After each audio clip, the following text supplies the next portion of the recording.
L'envers, elle signifie vraiment que la non-prise de responsabilité, l'immaturité profonde. Avec ces deux cartes associées, on voit par exemple que le consultant ou la consultante, ça peut être vous si vous tirez les cartes pour vous, va pouvoir en fait vraiment utiliser toutes les valeurs du fou pour surmonter un conflit ou alors une rivalité ou un challenge. Cette personne vraiment, si on parle ici de challenge, va vraiment foncer vers ce challenge en se disant de toute façon qu'est-ce que j'ai à perdre? Bah rien. Ça va être une nouvelle aventure pour moi. J'y vais, c'est parti. Si on parle ici plutôt de conflit ou de rivalité, cette personne va dire bof, moi je passe au-dessus de ça, de toute façon, il peut rien m'arriver. J'ai foi en la vie. Je lâche totalement prise sur ces disputes.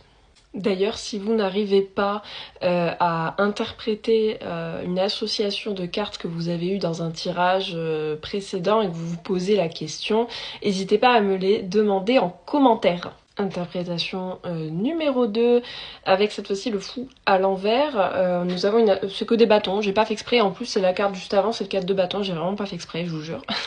Là cette fois-ci, le 4 de bâton va symboliser les relations stables, donc ça va être les mariages, les amitiés bien établies. Et là on voit du coup que la personne en face de vous, ou vous, en tout cas, manquer de maturité par rapport à ça. Peut-être que quelqu'un s'est lancé dans un mariage de façon totalement irraisonnée ou de façon totalement immature. Peut-être que cette personne fait preuve vraiment d'immaturité par rapport à une personne avec qui elle établit un lien de mariage ou un lien amical très très stable. Ça peut aussi vouloir dire que cette personne peut s'en foutre totalement de ses relations, s'en foutre totalement de son mariage ou de son amitié, peu importe, mais en tout cas cette personne, ça lui passe vraiment au-dessus, mais c'est trop. C'est-à-dire qu'elle a un lâcher-prise qui est vraiment excessif. Je vous propose maintenant de faire un petit exercice extrêmement rapide. Je vais vous montrer la prochaine carte que je vais traiter dans la prochaine vidéo,